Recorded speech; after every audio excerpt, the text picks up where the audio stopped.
Assalomu alaykum. Bugun sizlar bilan list comprehension bilan tanishamiz.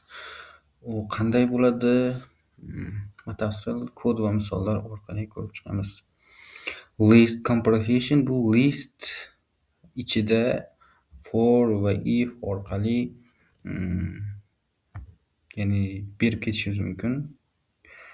O'zimizni logikamizni misol uchun bizga 1 dan 10 gacha bo'lgan sonlarni listga chiqarib beradigan bir kodani qilaylik, yozaylik. Buning uchun bizga avval bitta bo'sh array kerak bo'ladi va buni ichida hech qanday element yo'q va uni ichiga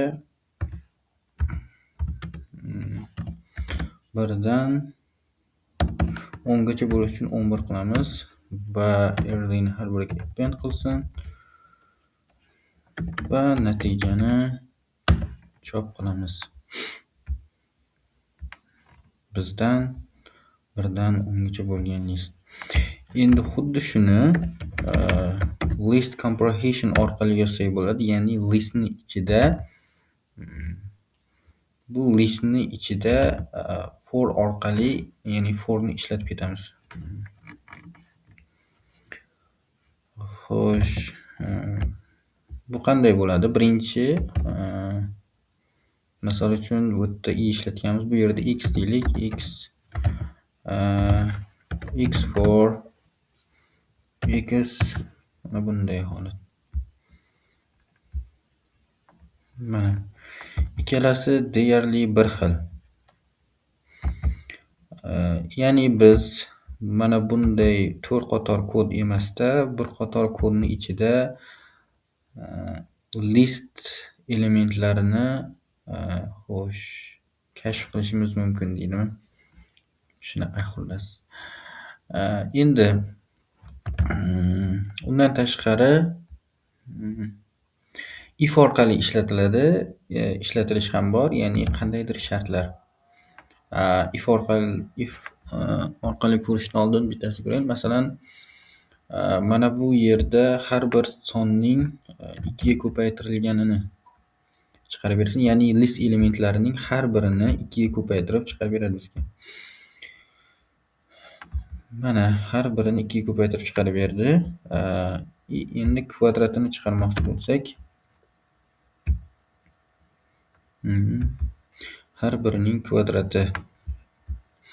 Shunday qilishimiz mumkin. Endi bizga faqat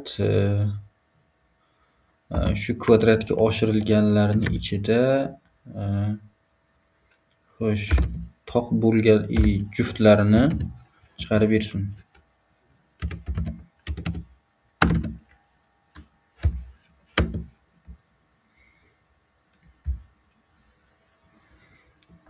Juftlarini chiqarib berdi. Va xuddi mana bu ishni, mana bu bir qator bilan yozgan ishimizni mana bu yerda ham amalga oshirsak bo'ladi. Ya'ni bu yerda nima qilamiz? Har birini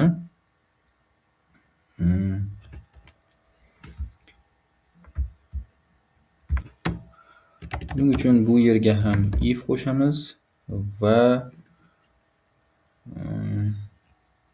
har bir i'ning kvadratini va juft bo'lganda qo'shilib va qo'shilganlarning kvadratiga qo'shib qo'yamiz. Mana bir xil natija. List comprehension, ya'ni qisqaroq va tushunarliroq va chiroyliroq bo'ladi. Ya'ni mana bu yaxshimi yo mana bu yaxshimi? Albatta bu ham yaxshi, yomon emas. O'zini mana ishlatadigan joy o'rinlari bor, lekin list comprehensiondan foydalanib ketish o'qilishni oson, kodni chiroyli qiladi, joy tejaydi.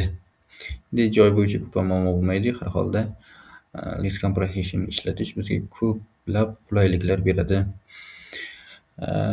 If orqali ko'rib o'tdik. Undan tashqari list comprehensonni string orqali ham ko'rib o'tsak bo'ladi. Masalan, bizga Xo'sh,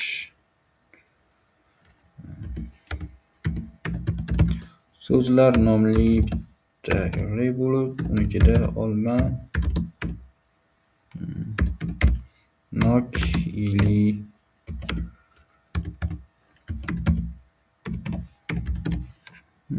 shaftoli degan qandaydir stringlar, ya'ni listning ichida, arrayning ichida, listning ichida bizga stringlar berilgan bo'lsin. Endi shularni chop qilishda xo'sh, kelinglar har birini harflarini katta qilib chop qilaylik. X katta qilish upper, ya'ni har biri bo'yicha aylanadi va shu x elementi bu har bir elementi, ya'ni listning ichidagi har bir elementi har bir string bo'yicha har bir stringga upper funksiyasini qo'llab chop qiladi. Natija ya'ni stringlar ichida bo'lishi mumkin. Masalan, yana list comprehensionda if va else orqali shart berayotganda for dan oldin o'sha if else ni shartini berib kelsak ham bo'ladi. Unga yana bitta degan misol olaylikda. Masalan, mana bunday sonlar bo'lsin bizga. Va xo'sh,